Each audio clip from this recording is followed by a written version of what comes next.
Welcome to Keeping Up with Data. Keeping Up with Data is the podcast that keeps data enthusiasts up to speed with what is happening in the data world. We bring in the leading minds from the data industry to talk all things career, news, embarrassing stories, failures and successes. So something really important for us here at Precision Sourcing is mental health. It's something we've been focused on a lot over the last year or so, and we're lucky enough to have partnered with the Black Dog Institute. And we're going to be doing a lot of events with them this year. A lot of our events, money will be going towards them. And they're out there aiming to create a mentally healthier world for everyone. So if you wish to support the cause, please donate via the link in the bio on this podcast, and you'll be seeing a lot more information about Black Dog over the next year. So here we are again with another episode of Keeping Up with Data. As always, keeping up with data is to keep our community informed as to what is going on in the market. Today we are blessed with the presence of Kadu. I don't need to do the introduction, so I'll let Kadu introduce himself. Yeah. Thanks for having me here, guys. It's really a pleasure for me being here, and let's have some fun during this podcast. I think that's the hope. My name is Kadu Anastacio. I've been in IT. I don't like to say this because it looks like I'm old, but I'm not too old. I've been in IT for 27 years. But I think the flip side is I started before uni with 17 years old. But I have some photos of myself with 10 years old programming and playing with computers and all this stuff. So I think I can say it's nature. I've been in IT for 27 years.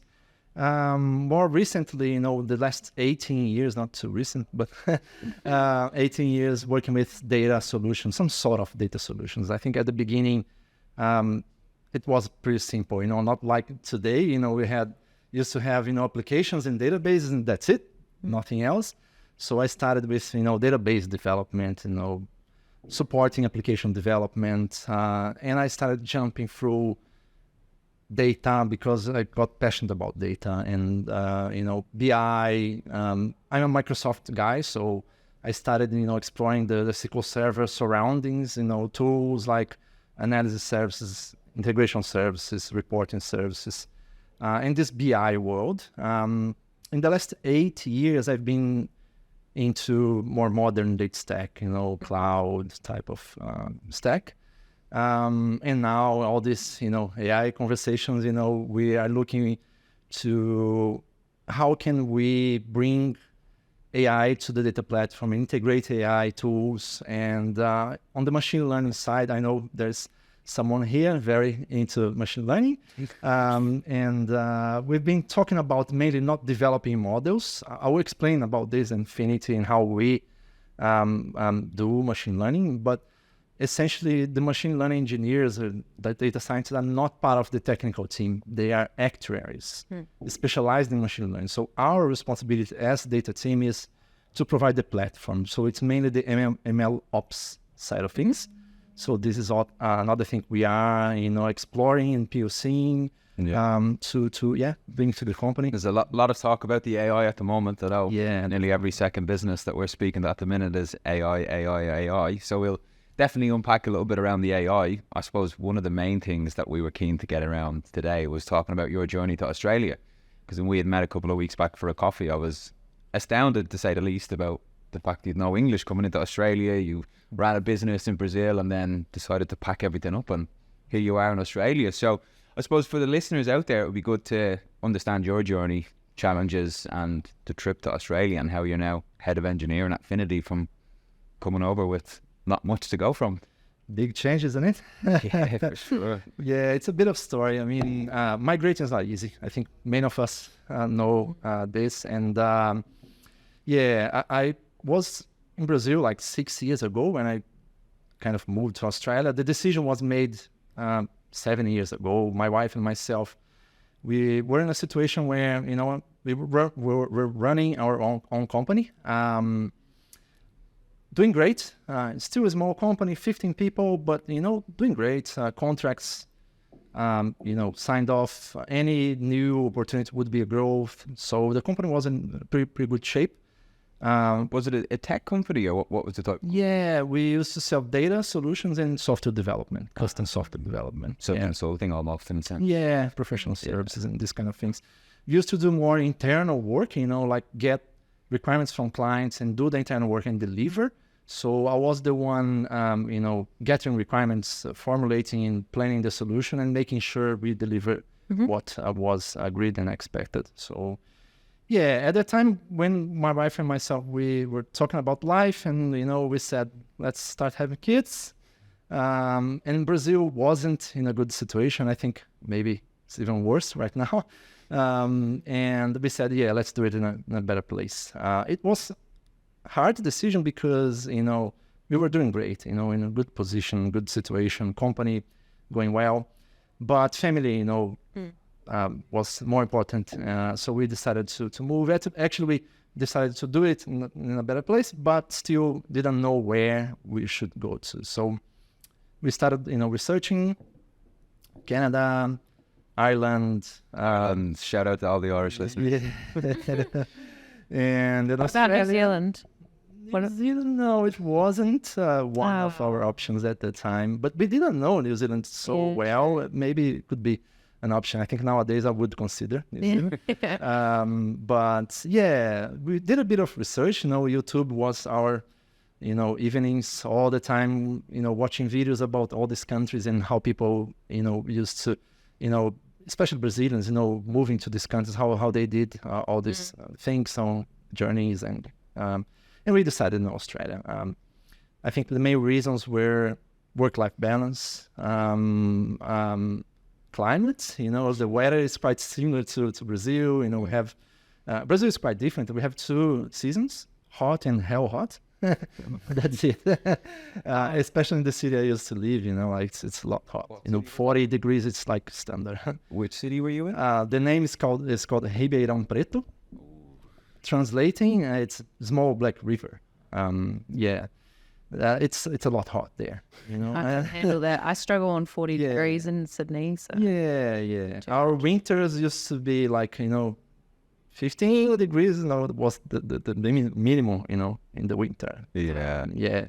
So coming across to Australia, then where was your starter point? So you'd made the decision, right? Australia is the one. We've watched the videos. We want to go ahead with Australia. So you pack up the business, book your flights to Australia. Day one, you land on Australia. Obviously, going from running a business to coming into a country with little to no English, and then deciding, right, how am I gonna get myself out there? So there's so much to unpack around networking with people. The tech industry in Australia is obviously very small. How did you go about getting yourself a good name? So I suppose to start, coming into Australia, you've arrived, you're thinking about roadmap plan, right? I want to get myself into the tech field. How did you go about it from learning English, getting into the workforce? Fill us in. A lot happened before we, buy tickets, flight tickets. I'm very into networking. I have a spreadsheet until today. I spoke with more than 200 people. Before you came? Yes. Wow. My LinkedIn was sending me messages, what are you doing? I'm just kidding. But, I spoke with literally more than 200 people. I started with Brazilians working in technology and data. I started pinging one by one and say, I'm moving to Australia, I'm planning to move and blah, blah, blah. Copy and paste. A lot. There wasn't a ChatGPT at that time, so I wrote the text by myself. So but yeah, when I arrived in Australia, I had something like 20 coffees booked. And I started talking to people and, having all these coffees and with Brazilians initially because of, English skills. I came with, very, very poor English skills. And I think I'm still working this out. And in the first coffee, the guy said, no, just stop everything. You come work with me, because I was in a situation where money wasn't the problem. Like I wasn't looking for, good salary at all. I was just, planning to get into the market. Actually, my initial plan was, take 3 months of, sabbatical period and just travel around. And, second week I was straight into it. So yeah, definitely not, couldn't make it work. But it was good. The other side, flip side was good because this guy saw someone with 21 years of experience, open to any salary, with poor English skills, but he was a Brazilian guy. So he just said, I'll, make him my right arm, I just started helping him, he was going to all meetings with me, and, I could understand 30% of what was said, and he like, okay, that's what we need to do. Okay. But it was great for me because I was kind of inserted into a job and market and culture and, language and all this. I think I learned by force, Sounds like you took a punt on you as well. Yeah. Like, that's really cool because a lot of the time, like, I suppose like immigration and stuff is quite hard at the moment, even if you have work rights and you have English. Like, you obviously made an impression without having to speak English and, it's great. Yeah. It kind of ties into that the whole like overqualified situation in a sense, where there's a lot of conversation around now. It's like, obviously with all the redundancies in the market, people, maybe senior engineers or data engineering managers want to get back onto the tools. So it kind of comes back to that piece, like overqualification is not really overqualification if someone can actually do what you're looking to do. It's an interesting. And the driving factors as well, like for you, you're like, I don't care. Like, I'm not looking for career progression. I just want to get a foot in the door and get across everything so that I understand. Who was that business that you first joined when you came to Australia? The original name was BICG, and they changed it to Air Australia. I think right now they are more in recruiting than providing solutions. Yeah, they kind of switched, from. What would you say would be the biggest challenge, like to listeners who are maybe if they're in Brazil, for example, thinking of coming to Australia, or even anyone for that matter, because we deal with a lot of people ourselves who would maybe reach out to us prior to coming to Australia saying, I'm going to be looking for a job. And obviously as recruitment consultants, we find it difficult, but placing people who are on visas is a bit difficult for us as recruiters because companies want the visa side of things. So that was a whole nother headache that you had. But I suppose coming back to next steps in terms of where you were going after the visa, getting everything sorted. You got your job.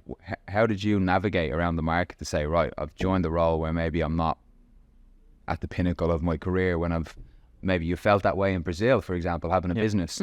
How did you grow up through the ranks in Australia and with the English barrier, how give advice to people around where to go and where to start? Yeah, it is hard, and it is a reality for most of Brazilian people. Why? Most of Brazilian people don't speak English. If you walk on the streets, maybe São Paulo and big cities in Brazil, maybe you'll find more people who can speak English with you. But if you go to a smaller city and you try to communicate, you'll be definitely, to use sign languages to eat, because it's really a reality, and that's a shame because we have extremely good professionals and professionals in Brazil, and I've seen lots of them coming to Australia with no English at all, and extremely good, technically, good people, and that's even makes me think, how can we make use of this? And using in a good sense, of course, for both sides. How can we help these people, going through this challenge? And I think that's essentially your question. Yeah. I think being inserted in a role that you are into, meetings and things like that is important. But if you don't have the language, you need to have someone to mentor you. So maybe mentorship is a way, and that's exactly what happened with me. Someone with the same background who can help, and have this person as an assistant or someone to help to deliver his or her on job. Maybe it's a way. But it's hard, companies probably are not willing to do so, but it can maybe become an option, if we are short on resources, which is probably not the case nowadays. I know markets, it's quite tough for, the workers side. But yeah, mentoring is maybe a way. I think the way I sorted this out was exactly this, because I had someone to support me during this journey at the beginning, especially.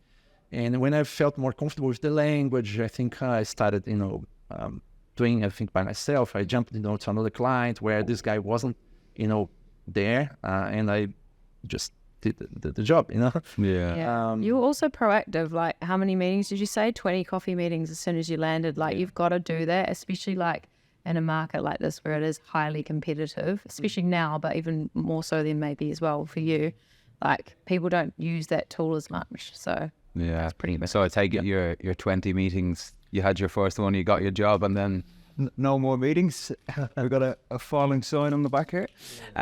So I take it you cancelled the other 19 meetings after you got the job, or did you still go ahead with that one? No. I had the meetings, of course, because my intention was mainly build the network. Yeah. And I've been doing this. I think, and by the way, when we start talking about mentoring and all this, I think I have a lot to teach, about this. I've been mentoring people since I arrived here. So it's fair to say if anyone from Brazil or anywhere else in the world is looking for a mentor into the technical field, we've got no better man to... I've been receiving calls every week from people who need help and talking to them and helping them with, how to proceed in an interview, how you talk to recruiters is one way. Yeah. You talk to HR is another way. You talk to a technical person in a technical interview, it should be a different way. Yeah. And when you have the final round with a C-level or, someone in a higher level,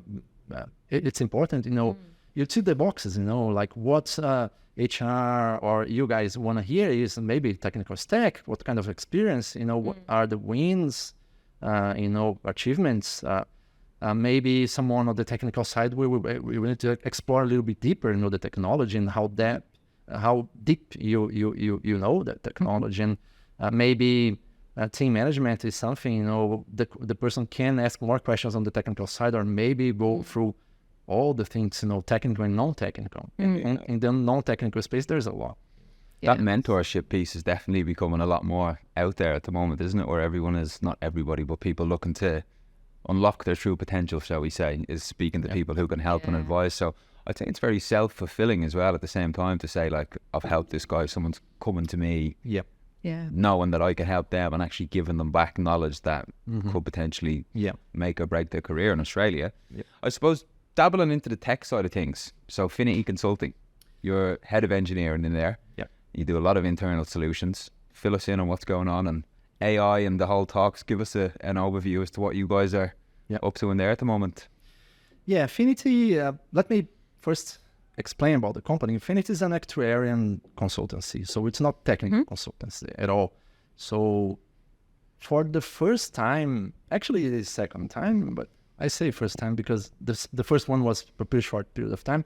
But for the first time, I'm dealing with internal clients only, which is quite easy, easier than consultancy, because consultancy need to jump through different clients all the time. You need to understand new technologies. You need to build relationships in every single client you go. It's like, a different story you need to tell, you need to build every time. Working with internal clients is it's easier in a sense because, you deal with the same people. Everyone is on the same boat, and help each other. I think there's this positive side of things, which is amazing. Another thing that's extremely good and I'm enjoying a lot is we can go deeper and deeper on the technology stack we use. We are making the best use of, the technical stack we use, which is Snowflake as a data warehouse. We use Azure Cloud, AWS Cloud too. And we are finding ways to explore more and more, the technical stack we have. We don't need to, stretch our arms all the time and try to find new technology, Reinvent the wheel always. What we need. So that's been a good exercise for me. And I believe the main challenge and achievements we've got since I joined the company was, I believe the company was mainly on a more use case based, type of delivery. Like the team was requested to deliver some sort of use case, and they focus on this, deliver. That's it. Next one, requirements, solution, delivery, maintenance, and so on. When I joined, I brought some more enterprise view, for the team, and we started we have all these use cases here and there, but we need to build a data platform. We need to standardize things. We need to reuse things. We need to have a center of everything we do, so we can enhance this. And all the use case needs to fit to this definition. It's not every single use case needs to we need to do whatever is needed to deliver the use case, but we need to define what's the best for the company, and adjust the use cases to fit this. And of course, the definition of what's the best for the company comes from the use case. So it's a balance you need to keep between standardizing things, reusing things. So first thing we've done was redeploy the data platform from the scratch using infrastructure as code, Terraform. Nowadays we have all Azure resources deployed via Terraform. We can create environments and destroy environments quite easily, which is benefit. Disaster recovery, can recover from disaster, which is a lot, and being a lot, on the highlights, breaches and all these things. So we can quite quickly recover from a disaster if something like this happens. So this was the first step. Secondly, we started creating frameworks, and that's if there is a word that defines myself, is like frameworks. Everything I do twice, the second time will be automation, because the third time you don't need to spend all the time again. I'm strongly believe in automation is key for everything, and AI and all these things we are seeing, ChatGPT, is all about automation. It's things we usually do where now there is a tool that can do for us, and we are leveraging all these AI tools just to do things we do. We can, we are capable of doing this, but it's faster if we use a tool like this. So we started building frameworks. Our ingestion framework is one example. That's the first one we built. Because when I joined the company, I saw people, writing code to ingest data. And I said, no. No one will write a line of code anymore to ingest any data here in this company. And we built the ingestion framework. And now people just need to configure things, JSON file, and you just, that's the file format, that's my columns, data types. This is the destination database, table, whatever. And you drop the file in a certain location, everything happens automatically. Table is created, database is created if needed. You just configure things. How much time would that save? Surely That's a lot. Question. It's hard to measure because you don't know how much time people are spending doing this and are still spending. And that's, I think, the main challenge. I'll answer your question, but I'll explain something that I think will help contextualizing. Finity, by nature, is a company that deals with data. Like every single person in the company receives data from clients, from public sources. We subscribe, for data. We buy data. We create data as part of, machine learning processes, simple data transformation processes. And we store data and we give data back to our clients. Sometimes in form of data, sometimes in form of reports, which, aggregates a little bit of, interpretation, and, AI will definitely help soon. And we have had, use cases like this all the time. Even before the data team was there, being there.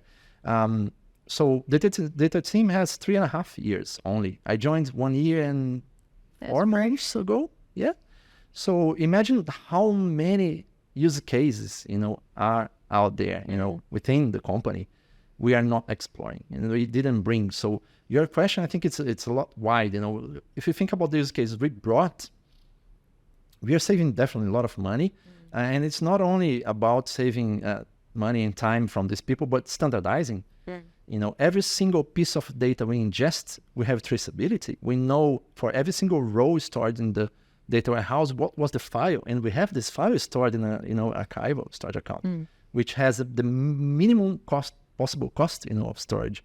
So we have all the data. If we destroy our data warehouse, we can rebuild the data warehouse from archive.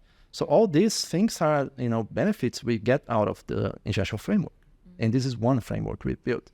And we built this framework in a couple of weeks' time, because I love the kind of agile/lean concept where you define the minimum valuable product and you deliver this, and you interact with your clients, even internal clients in this case, to build the product together. You bring these guys through this journey, and this is really powerful. And it's not data team building something; it's company's product, and people feel like valued, and they contribute more. They use it, help us, sharing this information across the other stakeholders. So since I joined, the team doubled its size from 2 to 4. It's a small team, and I would say the 4 people are delivering corresponding to 6. We deliver a lot because of all this reusability and things we do. The number of use cases we are dealing with increased a lot. I've been very commercial, because I came from consultancy, so I don't see internal people as just staff members, but I see them as clients. So we need to keep level of satisfaction. We need to make them happy. We need to sell ideas. We need to work together. That would be another bit of advice maybe that you could give people coming into Australia to kind of, shall we say, put your fingers in as many pies as possible to get into a consulting role where you're not just fixed on one company, one product. You can network while working, in a sense. You can still get your fingers in finance, in technical areas, development, product building, banking, wherever it may be. You can have that scope when you come in to a country, for example, to not just focus on a product building company, but for a first role, maybe get into consultancy. You can spread your wings and fly, in a sense. Yeah, like how would that have affected your career if you hadn't been in consulting? Because like that would have given you such a breadth of clients and problems, and then now you're kind of consulting still, but internally, really. So how's There's that a stigma around consulting, isn't there? A little bit where people that's don't why wanna I'm work in going for that consulting. question, because I'm like, everyone's like, oh no, consulting doesn't pay enough, and but it does have the variety and it has the problems, but it's a catch-22 there because you don't get paid for what you do, blah, blah, blah. But like, what's the upside, I suppose, to consulting is what I'm trying to ask. Or maybe the pain points. Yeah. I don't know. I want to answer, I think, this question and another one. Please help me remembering. You said consulting doesn't pay enough. Yeah. I want to talk about this soon. Okay. Look, I believe when you work in consulting, you learn more than just work internally. Why? Because the how you need to adapt, across different situations. It makes you leave the comfort zone more frequently, and by consequence, you learn more. You need to learn more because you need to deliver. Every single client, you have new tech stack, you have new tools you need to learn. So this makes you study more and learn more. Every single client, you need to know the people, you need to build relationships, and it's a lot, and being in consultancy for 26 years, I can say I passed through all industries I can imagine, you can imagine. If you start talking about the industries here, I will say, oh yeah, I had a client, I can tell you a story about this, Been there, done that. Yeah. So you learn the businesses, you learn how to make relationships, you learn how to sell things.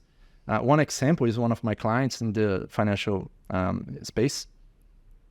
When I was my previous company, I took 6 months to sell an idea. We had a team of 35 people from the consultants allocated in this client, and the project was restructuring the data platform. I love breaking stuff and rebuilding. So it took me 6 months to sell the idea and convince the client the solution I was proposing was the best one for them. Nowadays, I talk to people, that still working there, and they say, "Oh, it's amazing! What it was a game changer for us." And maybe this is another thing we can talk about. The way we've built this data platform is something. If you guys remember to raise this question, maybe we can talk about it. But this sales skills, you wouldn't have maybe exercised all this being in an internal position because, it's different. So I still think, positions or jobs where you deal with internal people, you also grow in another way, Of course, it's important. But being exposed to consultancy and being consultants for a while, I think it's valuable. It teaches you a lot. Sure. And what about the question of the money? The money, like any company in the world wants to make money. So any company you are working for, and especially consultancy, when you find ways to bring money to the company, you will earn proportionally. So what I'm saying is, there is a moment in anyone's career, especially technical people, where you start with technical stuff only, and you develop your technical skills. And there's a moment where you start going through some non-technical stuff, like, team management, building relationships, mentoring people. There's many things. And there is another moment where you need to decide upon stay on the technical path, in being a very, very good technical, resource and person, or going to a more commercial side of things. When you go to a more commercial side of things, you impact more on the revenue generation. Yep. And depending on the level you impact, on the revenue generation, is the level will be, you'll be paid. Yeah. So it's worth the sacrifice to get paid less at the start if you want to get the variety, get the problems to solve, learn quickly, and in turn expect that you'll get paid for what you deliver on value, essentially. Yeah. But of course, it takes some time. Yeah. You need to go through the technical. I strongly believe, leaders but I like leaders who came from the ground, because you'll be, closer to the team. The team will even look at you in a different way, like he or she passed through the same things I'm passing here now. He suffered too. I'm not the only one.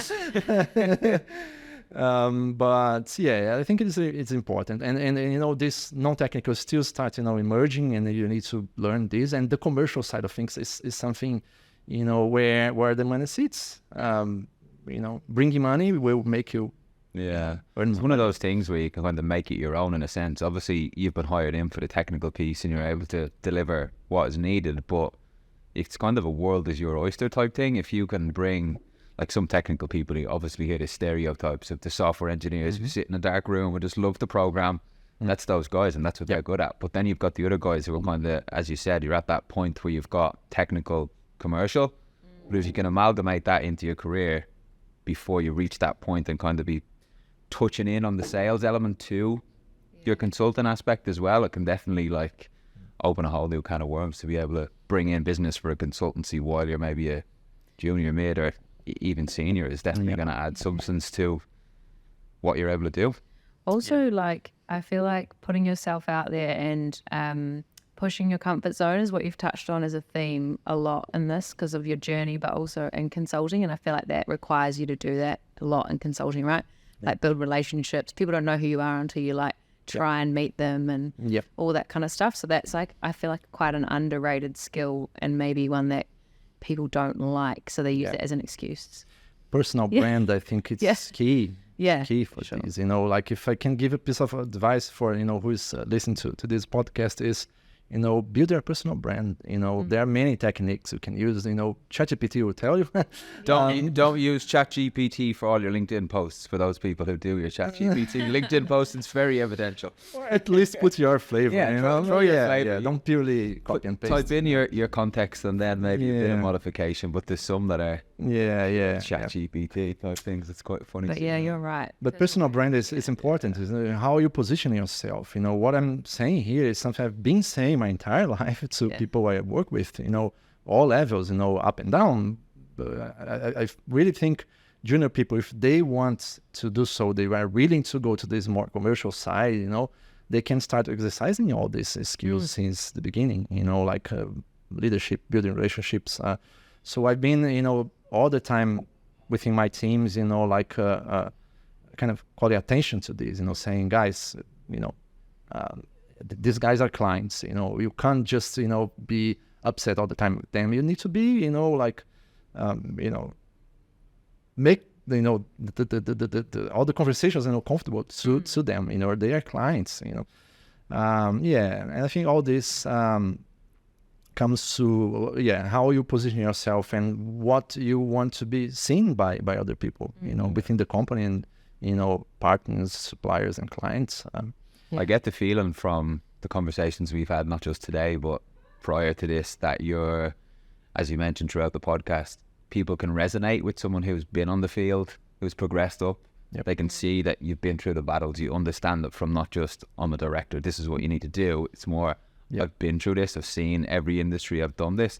I get that feeling that you do really have that genuine concern and I suppose will and want to develop young people and see there's someone maybe I'm looking at. You said 27 years you're in tech, maybe you're looking back, there's an old me that could have needed a push. So I definitely get that vibe from you that you like to develop people's career from that consultant piece. And there's something very powerful when you talk about teaching or mentoring your team and developing these skills, which is sometimes you need to give space, liberty, and we talk about all this accountability, ownership conversation, where and stop micromanaging, where you assign something to a team member and say, this is yours, you own this. It's not you supporting me, it's I'm here to support you. When you invert the kind of conversation and say you own this, it's your responsibility, I'm here to help, and you even give space to the person to make mistakes, because mistakes are important. I think this is really powerful, and we can use this, of course, under control, not just leaving the boat, with, ungoverned, but, creating the right checkpoints. But it's important to how to delegate, providing and giving ownership, accountability is extremely important, but you need to create the checkpoints, at least, I don't know. I think everyone here can define what's the right frequency, but you can define weekly, daily, fortnightly, monthly, yearly catch-ups to understand, show me what you've been doing and how is this going? Do you need something, type of conversation. And making sure the person is on the track and, giving some advice, and that's it. But it's just yours, And I think 2 points I'd like to highlight on this front are first, never say I did something.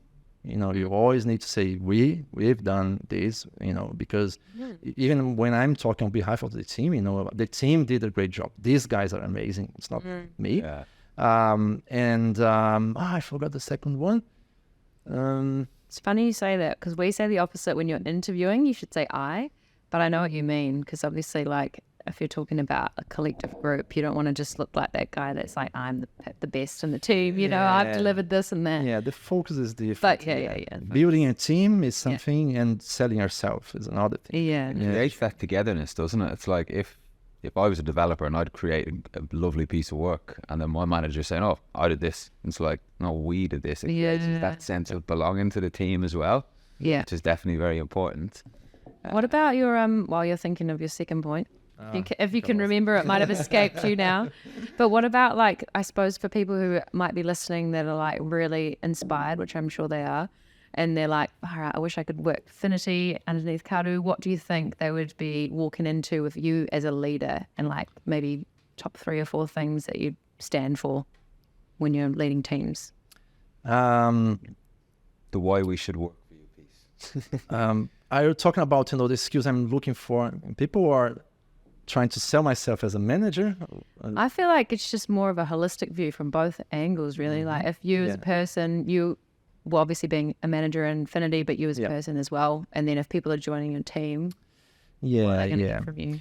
I believe the first point, which actually plays on both sides, is, I like to see the team as a family. And I don't restrain, my conversations to these guys to the purely professional, subjects and, and things, because I'm really concerned about, when they say I'm sick. And this is even funny, because in Brazil, it's very different. When you say I'm sick, people will try to understand what's happening. And here, sometimes you need to be, cautious, because if you ask too much, maybe you're, making some pressure on a side, and the person just wants some time. And but I really try to show my concerns, around the personal side, and I really try to help.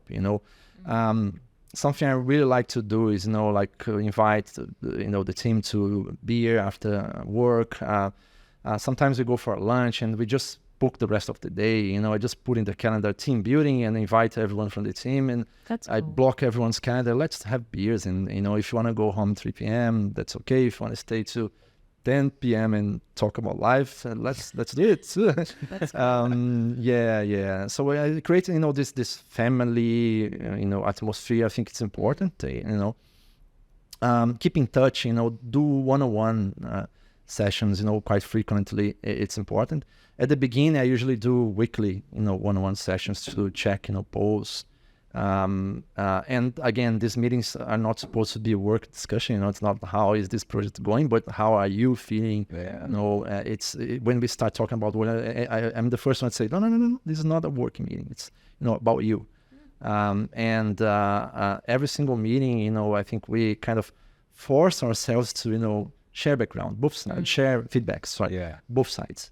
So I like to hear from the person, how he or she is feeling, and also like to share feedbacks, constructive feedbacks, of course, and good stuff too, of course. Creating a family atmosphere. What else? Collaboration, and sense of help each other. I think it's important. When someone says I'm in trouble, I'm the first one to jump in and try to help.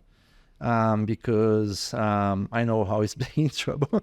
It's not easy. Sometimes you get stuck, and maybe someone else just asking the right questions will untie to this problem and help solving the problem. And what I look for when interviewing candidates, it's mainly learning. I think for me, it's one of the most important things, because, no one knows everything. Right. And if you are capable to learn, that's the key, It's not only, any type of learning, because there are people where you see, for example, I've seen some people with lots of certifications, but, they learn by the book, reading something, going for a course and take notes of the points, and this is the type of question they will ask, and they kind of learn the question, the answer, not the solution, how and why, what happens behind the scenes, why this is, a problem or, a benefit. So I think learning, independent learning, self-learning is the best, because, in the end, you are the first interested party in your, upskill. I think learning is important. And collaboration, as I mentioned, I love agile/lean methodology. So, experimentation over documentation, it's important. So it's better you define, the minimum you can deliver, and deliver as fast as you can, and start interacting with your client to build a better product. So when you do this, collaboration is key. I love a team member who, externalize their thoughts. Just saw this and boom, and post. And, I like to see the team's channel really, busy, because, people are sharing even ideas, and, I've done this, look at the result, what do you guys think? Pretty quick interactions like this are very powerful, because maybe you change the course of a solution, and you maybe need to rebuild and refactor something. I think there's a lot we could unpack. I think we could talk all day. And this is kind of something new, which is changing the way we do data engineering. So this client had very traditional environments, where platform where have dev, test, prod, type of thing. They had few steps before dev, which were platform development. you used to do platform development, you provision your resources, and you start dev, just purely engineering, data engineering, and you go, through the environments as you advance in, the life cycle. But what we've done to change completely this, and it was amazing, to see the results, was we defined the production environment as the only persistent environment. What it means is the only environment where we keep things, alive and stable and, working. We retain data, this. At the client, we used Databricks as, data platform, lakehouse. All the other environments were transient. So what it means is, if I need to start a project, I clone the production environment. So clone is the key, I think, for all this strategy. Databricks, Snowflake, all these, platforms provide cloning, and some of them call it shallow clone, some of them call zero copy clone. Essentially, you essentially create another database, for example, exactly as production, but you don't copy any data. It's literally zero copy. You just create the references, the tables and views, the objects within your data warehouse will be simply pointing to production. So by creating a clone like this, you have a fresh environment, exactly as production, with all data you need, perfectly, functional. We don't have that gaps, so we need to maintain a lot of environments. Oh, my dev environment is a mess right now. Let's clean this up. It just destroy, Yeah. And you spin a clone like this, you do the work you need to do. You will spin another clone from production to deploy your solution using CI/CD, because you shouldn't do anything manually, for testing purpose and validation purpose. When you finish this cycle where you develop something up to production, you just destroy all the environments, and that's it. New life starts. This is a new concept. You have one environment and satellites around this life environment. For data development especially, this is a game changer, because I think the starting point is essentially the data itself. Yeah. Of course, you have many components around the data warehouse or data lake, like orchestration, data quality, governance, etc. So you need to have these components configured properly to handle these different environments, like dynamically select the environment you want to use and handle. But the rest is creating these clones. You even change the names of the environments. It's not dev test prod anymore. It's sandbox, validation, live, because in the end 99% of the data is production data. Data engineering, it's rare, the situations where you deal with data which is not production. Like, there are some really huge organizations who used to obfuscate data, but most of the time on a real life, data engineers deal with production data all the time. Are other people doing this? Like, is this kind of normal for other companies to be? I think the vendors are pushing to people to use, and companies to use more clones. But I think it's not too disseminated. I think the companies are not still not there. Using this properly. And it's a game changer. Imagine when you start something. I lost count of how many times I started developing something in sort of dev environment, but there was a production table that wasn't there. The data was poor.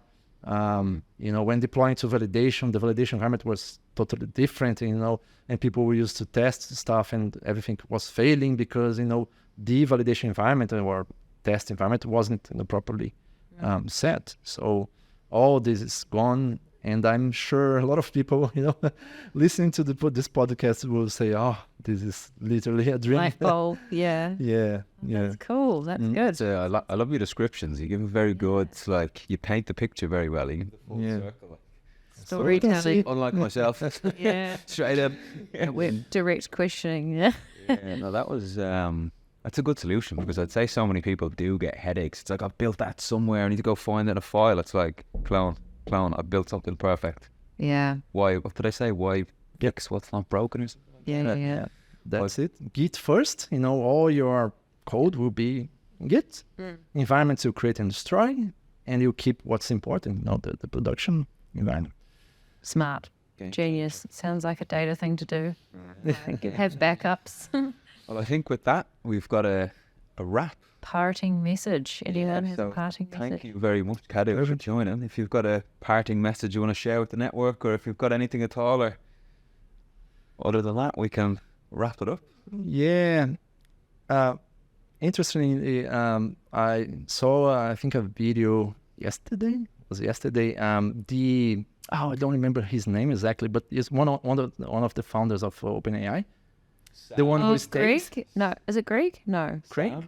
The one who stayed. You know, Oh, no. he was saying, what's the difference between people who, win, or, make success, are successful people. And he said persistence, and I think all the story we've spoken about here, coming to a different country where you don't know the language, you have a so different culture, you don't have any network, and even for us, not having family support, it's hard. Yeah. Totally. I have 2 kids, 4 years old, and the youngest one will turn 4 months. My nights are not being so good as before. But it's hard, being away from family and not having the support you could have, being close to the family. So it's not only on the professional life, personal life. We need to persist. I think we won't reach what we plan if we don't persist. Obstacles, and will always be there, and we just need to, maybe we'll fail, and we just need to keep trying. Yeah. That's important. Yeah. That's a lovely message. The guru there That is a himself. lovely Yeah. message to end the podcast. The full circle is completed, and that's a wrap. Thanks, Kadu. My pleasure.